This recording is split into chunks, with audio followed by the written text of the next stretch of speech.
श्रीदेवी की रहस्यमयी मौत का पूरा सच। दुबई के कमरा नंबर 2201 में उस रात क्या हुआ। 24 फरवरी 2018 को भारत में दुबई से एक ऐसी खबर आती है जिस पर पहली बार तो किसी को भी यकीन नहीं होता है और लोग उस खबर को फर्जी बताने लगते हैं, मगर कुछ ही समय बाद कंफर्म हो जाता है कि खबर सच है। खबर थी बॉलीवुड की पहली सुपरस्टार एक्ट्रेस के तौर पर पहचाने जाने वाली श्रीदेवी के मौत की। श्रीदेवी की मौत की वजह यूएई के एक बड़े होटल जुमेरा एमिरेट्स टावर्स के एक कमरे में नहाते समय टब में डूबने को बताया गया था। तो क्या सच में श्रीदेवी की मौत डूबने की वजह से हुई थी? दुबई पुलिस की नज़र में तो मौत की वजह यही थी, मगर जब आप श्रीदेवी की मौत से 4 दिन पहले से घटित घटनाक्रमों और मौत की रात कमरा नंबर 2201 में घटित घटनाओं और इन सभी के बीच उठते सवालों पर नजर डालेंगे तो यकीनन आपके लिए इस बात को हजम करना मुश्किल हो जाएगा कि एक 5 फीट 7 इंच लंबी महिला की मौत 5 फीट 1 इंच लंबे टब में डूबने से हुई होगी।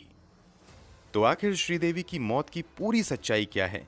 श्रीदेवी की मौत से पहले क्या हुआ था और मौत वाली रात उस कमरे में क्या कुछ हुआ था? पोस्टमार्टम रिपोर्ट में क्या आया था? चलिए जानते हैं सब कुछ इस वीडियो में आगे। यहाँ हम आपको श्रीदेवी की मौत के बाद दुबई पुलिस की पूछताछ में बोनी कपूर के दिए बयान के बारे में भी बताएंगे। साथ ही उन अनसुलझे सवालों में भी आपको रूबरू करवाएंगे जो श्रीदेवी की मौत को रहस्यमयी बनाती हैं। तो वीडियो में अंत तक जरूर बने रहें। लेकिन आगे बढ़ने से पहले अगर आपने अब तक इस चैनल को सब्सक्राइब नहीं किया है तो जल्दी से चैनल को सब्सक्राइब कर लें और हमारी लेटेस्ट वीडियो के लिए बेल आइकन दबाना ना भूलें। दोस्तों, 13 अगस्त 1963 को जन्मी श्रीदेवी का पूरा नाम श्री अम्मा यंगर अय्यप्पन था, मगर फिल्मी दुनिया में आने के बाद इन्होंने अपना नाम सिर्फ श्रीदेवी कर लिया। यहाँ श्रीदेवी की पर्सनल लाइफ के बारे में और बातें करने की बजाय हम सीधे उनकी रहस्यमयी मौत पर आते हैं। 21 फरवरी 2018 को बॉलीवुड के मशहूर कपूर खानदान के रिश्तेदार मोहित मारवा की शादी दुबई में होनी थी। ये एक बेहद ही हाई प्रोफाइल शादी थी क्योंकि मोहित फिल्मी दुनिया के सबसे बड़े घराने से संबंधित थे, जबकि जिनसे मोहित की शादी होनी थी वो कभी देश के अमीर लोगों में शुमार किए जाने वाले बिजनेसमैन अनिल अंबानी की पत्नी की भतीजी थी। शादी के लिए बिजनेस वर्ल्ड और फिल्मी दुनिया के कई नामचीन लोगों को इनविटेशन भेजा गया था और कई बड़ी हस्ती शादी में शामिल होने वाले थे। क्योंकि शादी के दिन करीब आ रहे थे, इसलिए शादी में शामिल होने के लिए मेहमानों के दुबई जाने का सिलसिला भी शुरू हो गया था। इसी क्रम में 18 फरवरी 2018 को श्रीदेवी अपने पति बोनी कपूर और छोटी बेटी खुशी के साथ दुबई के लिए निकल जाते हैं। श्रीदेवी की बड़ी बेटी जानवी कपूर इस शादी में नहीं जा रही थी क्योंकि उस समय जानवी फिल्म धड़क की शूटिंग में व्यस्त थी। ये तीनों तय कार्यक्रम के अनुसार ही दुबई पहुंच जाते हैं। 19 फरवरी को श्रीदेवी अपनी एक खूबसूरत तस्वीर इंस्टाग्राम पर पोस्ट करते हुए बताती हैं कि वो दुबई में आ चुकी हैं। 20 फरवरी से शादी के फंक्शन की शुरुआत हो जाती है। शादी से जुड़ी पहली फंक्शन की तस्वीर बॉलीवुड के मशहूर डिजाइनर मनीष मल्होत्रा अपने इंस्टाग्राम अकाउंट पर पोस्ट करते हैं, जिसमें श्रीदेवी भी नजर आ रही थीं। इस तस्वीर में सभी काफी खुश थे। इसके अलावा मनीष मल्होत्रा एक और फोटो इंस्टाग्राम पर पोस्ट करते हैं जिसमें श्रीदेवी के साथ अनिल कपूर, करण जौहर और खुद मनीष मल्होत्रा भी नजर आ रहे थे। 21 फरवरी को बड़े धूमधाम से शादी होती है। शादी के दिन यानी 21 फरवरी 2018 को श्रीदेवी एक बार फिर से अपने इंस्टाग्राम अकाउंट पर एक फोटो पोस्ट करती हैं जिसमें वो मोहित मारवा की पत्नी अंतरा मोटीवाला का स्वागत कर रही थीं। इस फोटो में श्रीदेवी और अंतरा के साथ खुशी और बोनी कपूर भी नजर आ रहे थे। इस शादी के दौरान श्रीदेवी खूब एंजॉय करती हैं और वो जमकर ठुमके भी लगाती हैं। 21 फरवरी को शादी का सभी फंक्शन खत्म हो जाता है।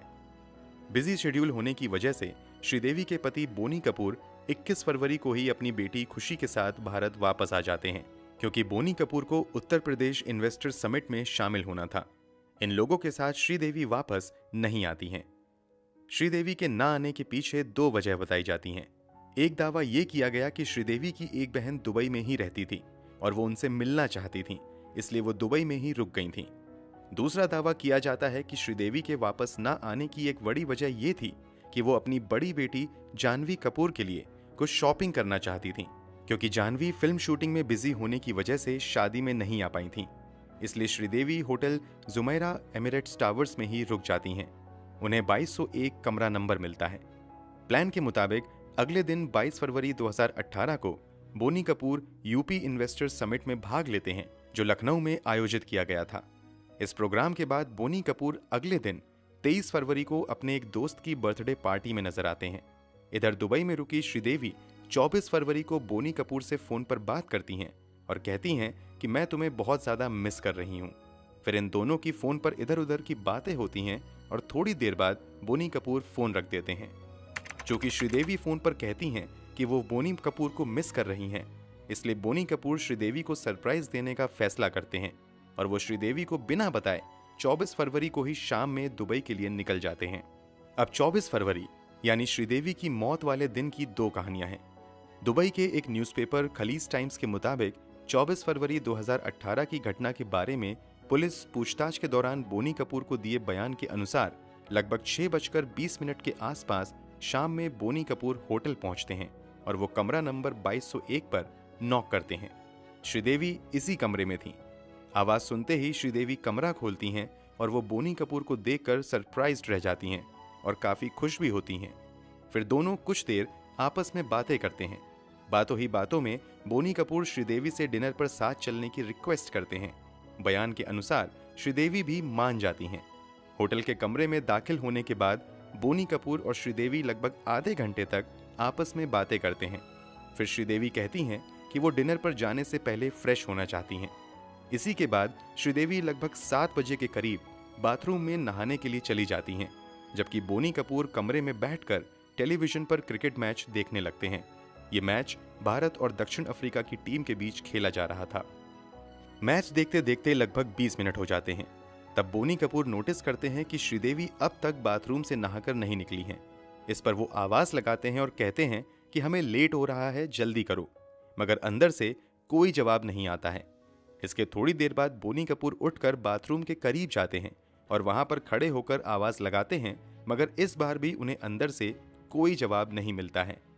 अब इसके बाद बोनी कपूर बाथरूम के अंदर झांक कर देखते हैं तो श्रीदेवी कहीं नजर नहीं आती हैं। हड़बड़ाहट के साथ बोनी कपूर सीधे बाथरूम के अंदर पहुंच जाते हैं। जैसे ही वो अंदर जाते हैं, उनकी नजर सीधे बाथ टब पर पड़ती है, जो पूरी तरीके से पानी से भरा हुआ था और श्रीदेवी उसी में औंधे मुंह पड़ी हुई थी। तुरंत बोनी कपूर श्रीदेवी को वहां से उठाते हैं और बाथरूम के ही फर्श पर लिटा देते हैं। वो लगातार श्रीदेवी को कई आवाज लगाते हैं, मगर श्रीदेवी के शरीर में किसी तरह की कोई हरकत नजर नहीं आती है। इसके बाद तुरंत बोनी कपूर अपने एक करीबी दोस्त को फोन लगाते हैं, जो उस समय दुबई में ही जुमेरा एमिरेट्स टावर्स होटल के करीब ही ठहरा हुआ था। वो तुरंत श्रीदेवी के कमरे में पहुंच जाता है। श्रीदेवी की स्थिति को देखते हुए दोस्त के आने के बाद होटल के इमरजेंसी डिपार्टमेंट में फोन किया जाता है और डॉक्टर को बुलाया जाता है। डॉक्टर आते ही कंफर्म कर देता है कि श्रीदेवी की सांसें थम गई हैं। फिर भी श्रीदेवी को अल रशीद हॉस्पिटल ले जाया जाता है। यहाँ भी डॉक्टर देखते ही कंफर्म कर देते हैं कि श्रीदेवी की मौत हो चुकी है। मौत की पुष्टि होने के बाद दुबई के स्थानीय समय के अनुसार रात के लगभग 9 बजे दुबई पुलिस को श्रीदेवी की मौत की खबर दी जाती है। तुरंत पुलिस भी आ जाती है और जांच पड़ताल शुरू हो जाती है। दुबई पुलिस की जांच में क्या खुलासा होता है वो हम आपको आगे बताएंगे। फिलहाल हम आपको बताते हैं कि श्रीदेवी के मौत वाले दिन की दूसरी कहानी क्या है। अगर आपने अब तक वीडियो ध्यान से देखा होगा तो आपको याद होगा कि हमने थोड़ी देर पहले बताया है कि उस दिन श्रीदेवी दुबई के मशहूर जुमेरा एमिरेट्स टावर्स होटल में ठहरी हुई थी। इसी होटल के सर्विस स्टाफ के एक मेंबर ने जो दावा किया था वो बोनी कपूर की कहानी से बिल्कुल ही अलग है। सर्विस स्टाफ के मेंबर के दावे के अनुसार 24 फरवरी 2018 की शाम को श्रीदेवी ने अपने कमरे से रूम सर्विस के लिए फोन किया और एक गिलास पीने का पानी लाने को कहा। स्टाफ के मुताबिक थोड़ी देर बाद होटल का एक स्टाफ पानी लेकर श्रीदेवी के कमरा नंबर 2201 के बाहर आ गया और वो डोरबेल बजाने लगा। काफी देर तक डोरबेल बजाने के बावजूद कमरा नहीं खुला। इसके बाद उस स्टाफ ने अपने सीनियर को जानकारी दी और एक साथ कई लोग आ गए। फिर से बेल बजाया गया और जब दरवाजा नहीं खुला तो स्टाफ ने मास्टर की से दरवाजा खोलने का फैसला किया और अंदर दाखिल हो गया। अंदर गया तो श्रीदेवी वहां भी नहीं थी। फिर इधर उधर देखने पर पता चला कि दूसरे कमरे से अटैच रूम के बाथरूम का दरवाजा खुला हुआ है और श्रीदेवी बेहोशी की हालत में बाथरूम के फ्लोर पर पड़ी हुई हैं। श्रीदेवी की इस हालत को देखकर तुरंत होटल के इमरजेंसी डिपार्टमेंट में फोन किया गया और मेडिकल टीम को बुलाया गया। स्टाफ के बयान के अनुसार उस समय श्रीदेवी की सांसें चल रही थीं, इसलिए बिना समय गवाए उन्हें अल रशीद हॉस्पिटल ले जाया गया, मगर यहाँ डॉक्टरों ने शुरुआती जांच के बाद ही कंफर्म कर दिया कि श्रीदेवी की डेथ हो गई है। इस तरह आप समझ गए होंगे कि बोनी कपूर के बयान में और स्टाफ मेंबर के बयान में जमीन आसमान का अंतर है। इसके बावजूद हैरानी की बात तो ये थी कि दुबई पुलिस ने होटल स्टाफ को अपनी जांच में आगे शामिल ही नहीं किया, और जब दुबई की स्थानीय न्यूज़पेपर ने होटल स्टाफ के इस बयान को छापा, तब भी दुबई पुलिस की ओर से इस दावे की जांच नहीं की गई, बल्कि पुलिस ने बोनी कपूर के बयान के अनुसार ही मामला दर्ज करते हुए जांच आगे बढ़ाई। खैर, 24 फरवरी 2018 को जब श्रीदेवी की डेथ कंफर्म हो गई तो दुबई पुलिस ने तुरंत लाश को अपने कब्जे में कर लिया और उसे पोस्टमार्टम के लिए भेज दिया गया। इधर ये खबर भारत में भी पहुंच गई, मगर आधिकारिक रूप से कपूर खानदान की ओर से श्रीदेवी को लेकर कोई बयान जारी नहीं किया गया था। हालांकि कुछ ही देर बाद बोनी कपूर के भाई संजय कपूर ने इस बात की पुष्टि कर दी कि श्रीदेवी की मौत दुबई में हो गई है। साथ ही उन्होंने बताया कि ये मौत सीवियर कार्डियक अरेस्ट यानी अचानक हृदय गति रुकने की वजह से हुई है। श्रीदेवी की मौत के तुरंत बाद इस पूरे मामले को दुबई पुलिस ने अपने हाथों में ले लिया था, लेकिन बाद में इस मामले को दुबई पब्लिक प्रोसिक्यूशन को दे दिया गया और अब यही टीम श्रीदेवी की मौत की जांच कर रही थी। खलीज टाइम्स के मुताबिक जांच की शुरुआत सबसे पहले बोनी कपूर से हुई थी। दुबई के एक बड़े अखबार का दावा था कि लगभग 3 से 4 घंटे तक बोनी कपूर से लगातार पूछताछ की गई, जबकि दुबई के एक दूसरे बड़े अखबार ने दावा किया कि बोनी कपूर से पूछताछ नहीं की गई है, बल्कि सिर्फ उनका बयान दर्ज किया गया है। कुल मिलाकर बोनी कपूर की पूछताछ के बाद उन्हें छोड़ दिया गया और शव को भारत लाने की प्रक्रिया शुरू हो गई। क्योंकि मामला काफी हाई प्रोफाइल था, इसलिए दुबई पुलिस काफी तेजी से और पूरी सावधानी के साथ इस मामले की जांच कर रही थी। 25 फरवरी को ही पोस्टमार्टम किया गया और उसमें जो खुलासा हुआ वो थोड़ा हैरान करने वाला था। दुबई पुलिस की फॉरेंसिक जांच में खुलासा हुआ कि श्रीदेवी के शरीर पर शराब के अंश पाए गए हैं। इसके अलावा दूसरी जांच से भी कंफर्म हो गया कि मृत्यु के समय श्रीदेवी शराब के नशे में थी और नशे की हालत में वो बाथरूम में नहाने गईं, जहां उनका बैलेंस बिगड़ गया और वो बाथरूम के ही टब में मुंह के बल गिर गईं। फिर उन्हें संभलने का मौका नहीं मिला और इस कारण डूबने की वजह से उनकी मौत हो गई। पोस्टमार्टम रिपोर्ट में एक्सीडेंटल ड्राउनिंग को कॉज ऑफ डेथ बताया गया। इसके अलावा पोस्टमार्टम के दौरान ये भी साफ हो गया कि श्रीदेवी के फेफड़े में बहुत ज्यादा पानी भर गया था। ये बात भी इस बात की ओर इशारा कर रही थी कि श्रीदेवी की मौत पानी में डूबने की वजह से ही हुई है। पोस्टमार्टम और कई जांच होने के बावजूद दुबई पुलिस श्रीदेवी की लाश को रिलीज नहीं कर रहा था, क्योंकि कुछ जांच और बाकी थे। साथ ही कागजी कार्यवाही भी पूरी होने में समय लग रहा था। अगले कुछ दिनों की जांच में ये तलाशने की कोशिश की गई कि कहीं श्रीदेवी को जहर देकर तो नहीं मारा गया है, लेकिन जांच में किसी भी तरह के जहरीले पदार्थ श्रीदेवी के शरीर में नहीं मिले।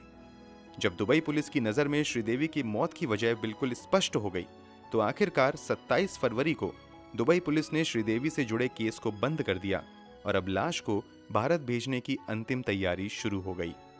भले ही ये मामला काफी हाई प्रोफाइल था, इसके बावजूद दुबई में कागजी कार्यवाही पूरी होने में काफी समय लग रहा था। उधर बोनी कपूर जल्द से जल्द श्रीदेवी शव को भारत लाना चाहते थे ताकि उनका अंतिम संस्कार किया जा सके। कहा जाता है कि जब अनिल अंबानी और बोनी कपूर की कोशिशें नाकाम हो गईं, तो बोनी कपूर ने शाहरुख खान से संपर्क किया कि वो अपनी पहुंच और पहचान का इस्तेमाल करते हुए जल्द से जल्द कागजी कार्रवाई को पूरी करवा दें ताकि श्रीदेवी के शव को भारत ले जाया जा सके। क्योंकि शाहरुख खान के पहचान वालों की तादाद दुबई में बहुत ज्यादा है, इसलिए प्रक्रिया में थोड़ी रफ्तार जरूर पकड़ी, मगर परिवार वाले अब भी संतुष्ट नहीं थे और जिस रफ्तार से कागजी कार्यवाही पूरी हो रही थी, उस हिसाब से शव को भारत लाने में 1 हफ्ते से ज्यादा का समय लग सकता था। पूरा कपूर खानदान काफी परेशान था कि इसी बीच उनकी मुलाकात यूएई में रहने वाले अशरफ थमरसरी नाम के शख्स से हो गई। शायद आपने भी इस शख्स के बारे में पहले कभी नहीं सुना होगा, मगर ये शख्स मुसीबत के मारों के लिए किसी मसीहा से कम नहीं है। यूएई में जिनका कोई सहारा नहीं होता, उनका सहारा अशरफ थमरसरी ही बनते हैं। दरअसल अशरफ थमरसरी केरल के रहने वाले हैं। ये वर्षों पहले बतौर ट्रक ड्राइवर यूएई गए थे। इसी दौरान उन्होंने शुरू में ही देखा कि जब कोई विदेशी कामगार यूएई में मरता है तो उसके शव को भारत या उसके संबंधित देश भेजने में काफी परेशानी होती है। ऐसे में अशरफ ने लोगों की मदद करना शुरू कर दी और देखते ही देखते ये यूएई में बेसहारों के सहारा बनते चले गए।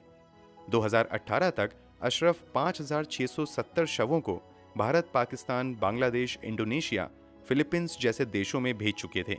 इनमें से 4000 से ज्यादा लोगों के शव तो भारत ही आए थे। चूंकि अशरफ अब तक हजारों लोगों के शव को भारत भेज चुके थे, इसलिए इन्हें अच्छे से पता था कि एक शव को भारत भेजने के लिए कौन कौन सी कागजी कार्रवाई पूरी करनी होती है और इन कामों को कैसे जल्द से जल्द कराया जा सकता है, इसका भी आइडिया अशरफ को था। अशरफ की पहचान भी दुबई की सरकारी डिपार्टमेंट में काफी अच्छी खासी हो गई थी, इसलिए श्रीदेवी के शव को भी भारत भेजने का काम इन्होंने अपने हाथों में लिया और अपनी कोशिशों के दम पर बस कुछ ही घंटों में सभी पेपर क्लियर करवा लिए और आखिरकार 27 फरवरी की रात श्रीदेवी का शव भारत लाने का रास्ता साफ हो गया। दुबई से श्रीदेवी का शव अनिल अंबानी के पर्सनल चार्टर प्लेन से मुंबई लाया गया। यहां 28 फरवरी 2018 को मुंबई में पूरे राजकीय सम्मान के साथ श्रीदेवी का अंतिम संस्कार किया गया। भले ही श्रीदेवी का अंतिम संस्कार हो गया, मगर सवालों और कयासों का दौर यहां नहीं थमा, बल्कि बीतते समय के साथ एक के बाद एक कई सवाल उठते चले गए, जिसका जवाब ना तो कभी बोनी कपूर ने दिया और ना ही दुबई पुलिस ने उन सवालों के जवाब ढूंढने में कोई दिलचस्पी दिखाई। यही वजह थी कि कयास लगाए जाने लगे कि शायद श्रीदेवी की हत्या बेहद ही चालाकी से की गई है। तो चलिए अब हम उन सवालों पर नजर डालते हैं जो श्रीदेवी की मौत को रहस्यमयी बनाता है और हत्या की थ्योरी को बल देता है। सबसे पहला सवाल तो यही है कि श्रीदेवी की मौत वाले दिन यानी 24 फरवरी को लेकर दो थ्योरी मीडिया में आई। एक कहानी थी कि श्रीदेवी को सबसे पहले बाथटब में गिरे हुए बोनी कपूर ने देखा, जबकि दूसरी कहानी ये कहती है कि होटल के सर्विस स्टाफ में से किसी ने श्रीदेवी को बाथरूम के फ्लोर पर बेहोशी की हालत में देखा और वही लोग श्रीदेवी को होटल से हॉस्पिटल लेकर गए। अब ऐसे में सवाल है कि आखिर इन दोनों में किसका दावा सच्चा था। अगर इन दोनों थ्योरी की गहराई से जांच की जाती तो शायद वो सच बाहर आ सकता था, जो सभी की नजरों से आज तक ओझल है। दूसरा सवाल कुछ ऐसा है जो बोनी कपूर को ही सवालों के घेरे में खड़ा करता है। बोनी कपूर के बयान के अनुसार जब उन्होंने बाथरूम में जाकर देखा तो श्रीदेवी बाथटब में बेहोश पड़ी हुई थी और उन्होंने वहां से उन्हें निकालकर फिर उन्होंने अपने एक दोस्त को फोन किया। सबसे बड़ा सवाल तो यही है कि आमूमन इमरजेंसी की हालत में लोग तुरंत डॉक्टर की तरफ भागते हैं और डॉक्टर को याद करते हैं, मगर बोनी कपूर होटल के इमरजेंसी डिपार्टमेंट में कांटेक्ट करने की बजाय या किसी डॉक्टर को फोन करने की बजाय दोस्त को फोन करने में लग गए। दोस्त को फोन करने और दोस्त के होटल पहुंचने तक में काफी समय बीत गया। आखिर इतने समय तक बोनी कपूर खामोश क्यों रहे और उन्होंने श्रीदेवी को जल्द से जल्द हॉस्पिटल ले जाने की कोशिश क्यों नहीं की? उन्होंने पुलिस को फोन क्यों नहीं किया और सबसे बढ़कर उन्होंने होटल के मेडिकल टीम से कांटेक्ट क्यों नहीं किया? इन सवालों के जवाब आज तक नहीं मिल पाए।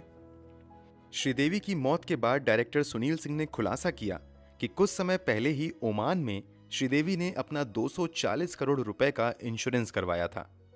इंश्योरेंस की शर्त यह थी कि अगर श्रीदेवी की नेचुरल डेथ होती है तो इस स्थिति में इंश्योरेंस कंपनी से उनके आश्रितों को 240 करोड़ रुपए की मोटी रकम दी जाएगी, मगर इस इंश्योरेंस की एक शर्त यह थी कि पैसा तभी मिलेगा जब श्रीदेवी की मौत दुबई में होगी। ये शर्त बहुत अजीब लगती है, फिर भी बड़े पैमाने पर इंश्योरेंस वाली थ्योरी ने सुर्खियां बटोरी और लोगों ने दावा किया हो ना हो शायद इंश्योरेंस की रकम पाने के लिए ही ये पूरी साजिश रची गई हो। इसी दावे के साथ सुनील सिंह ने हाई कोर्ट और फिर सुप्रीम कोर्ट में श्रीदेवी की मौत की इंडिपेंडेंट जांच करवाने की अर्जी भी डाली थी, मगर उस अर्जी को खारिज कर दिया गया था। फिर भी इस इंश्योरेंस वाली थ्योरी और इंश्योरेंस के दुबई वाले शर्त को सिरे से नकारा नहीं जा सकता है। हैरानी की बात यह रही कि इस पर भी कभी कोई स्पष्ट जवाब बोनी कपूर की ओर से नहीं आया और ना ही दुबई पुलिस ने इस बात की जांच करने की जहमत उठाई। इस पूरे मामले में जिसे श्रीदेवी की मौत की वजह माना जा रहा है, वही सबसे बड़ा सवाल भी पैदा करता है। कहा जाता है कि श्रीदेवी की मौत बाथटब में डूबने की वजह से हुई, जबकि बाद में कुछ मीडिया रिपोर्ट में खुलासा हुआ कि जिस होटल में श्रीदेवी ठहरी हुई थी उस होटल के बाथटब की लंबाई महज 5 फुट 1 इंच थी, जबकि श्रीदेवी की कुल लंबाई 5 फुट 7 इंच थी। ऐसे में क्या ये संभव है कि कोई 5 फीट 7 इंच का व्यक्ति 5 फीट 1 इंच के बाथटब में डूब जाए? शायद तभी संभव है जब उसे कोई और बाहर से कंट्रोल कर रहा हो। मौत के कारणों को लेकर भी पहले कुछ और कहा गया और बाद में कुछ और ही खुलासा हुआ। भारत में श्रीदेवी की मौत की जानकारी देते हुए श्रीदेवी के देवर संजय कपूर ने कहा कि श्रीदेवी की मौत हार्ट अटैक से हुई है, जबकि पोस्टमार्टम में खुलासा हुआ कि श्रीदेवी की मौत डूबने की वजह से हुई है। तो आखिर ये हार्ट अटैक की बात कहां से आई? श्रीदेवी के कुछ करीबियों ने दावा किया था कि श्रीदेवी जरूर शराब पीती थीं, मगर वो कभी भी इतना ज्यादा नहीं पीती थीं कि कंट्रोल के बाहर हो जाएं, बल्कि वो बहुत कम और कभी कभार ही पीती थीं। ऐसे में एक सवाल उठता है कि शायद किसी ने जबरदस्ती उन्हें बहुत ज्यादा शराब पिला दी हो, जो उनकी मौत का कारण बना। शादी के बाद बोनी कपूर और उनकी बेटी खुशी कपूर दुबई से वापस आ गए थे, जबकि श्रीदेवी वहीं रुक गई थी। कहा गया कि श्रीदेवी अपनी बेटी जानवी के लिए शॉपिंग करने तथा अपनी बहन से मिलने के लिए रुक गई हैं, जबकि होटल रिकॉर्ड से पता चलता है कि 22 तारीख को इस होटल में चेक इन करने के बाद अगले 48 घंटे तक, यानी मौत के समय तक, श्रीदेवी अपने कमरे से एक बार भी बाहर नहीं आई। तो जब वो शॉपिंग करने आई थीं, तो भला खुद को कमरे में बंद क्यों कर लिया था? क्या वहां कोई और था? आखिर कमरे से बाहर ना आने की वजह क्या हो सकती है? कोई नहीं जानता। ये भी रहस्य है। ये कुछ अनसुलझे सवाल तो हैं जो श्रीदेवी की नेचुरल डेथ वाली थ्योरी पर सवाल खड़े करते हैं और श्रीदेवी की मौत को रहस्यमयी बनाते हैं। इसके अलावा भारत के कुछ आला अधिकारियों ने दावा किया था कि श्रीदेवी की मौत नहीं बल्कि हत्या हुई थी, और ये दावा करने वाले कोई मामूली अधिकारी नहीं बल्कि एक राज्य के डीजीपी और दूसरे बड़े अधिकारी थे। इन सभी दावों में सबसे बड़ा दावा केरल के डीजीपी ऋषिराज सिंह का था। उन्होंने दावा करते हुए कहा था कि उन्होंने अपने स्तर से इस केस को समझने की कोशिश की और कई विशेषज्ञों से बात की। दावे के अनुसार 1 फीट गहरे बाथटब में कोई व्यक्ति तभी डूबकर मर सकता है जब किसी ने उसका पैर पकड़ कर रखा हो। इसलिए कहा जाता है कि श्रीदेवी की मौत सामान्य नहीं है बल्कि शायद उनकी हत्या हुई है। कुल मिलाकर कहें तो जितनी मुंह उतनी बात है। सच तो यह है कि इस पूरी घटना का सच क्या है, बोनी कपूर के अलावा कोई नहीं जानता है, और कमरा नंबर 2201 में 4 घंटे में क्या कुछ हुआ वो वही जानते हैं, और दुनिया बस वही जानती है जो उन्हें बताया गया है। अब उन्होंने कितना सच बताया है वो तो उनके अलावा ऊपर वाला ही जानता होगा। दोस्तों, आपको क्या लगता है, श्रीदेवी की हत्या हुई होगी या फिर जैसा पुलिस कहती है उनकी मौत शराब के नशे में डूबने की वजह से हुई है? कमेंट बॉक्स में जरूर बताएं। अगर वीडियो अच्छी लगी हो तो इसे लाइक और शेयर जरूर करें। अगर आपने अब तक इस चैनल को सब्सक्राइब नहीं किया है तो जाने से पहले जल्दी से चैनल को सब्सक्राइब करें, साथ ही बेल आइकन दबाकर नोटिफिकेशन ऑन कर लें। क्राइम की दुनिया से जुड़ी ऐसी ही दूसरी घटनाओं की सच्ची कहानी जानने के लिए हमारे साथ जुड़े रहें। धन्यवाद।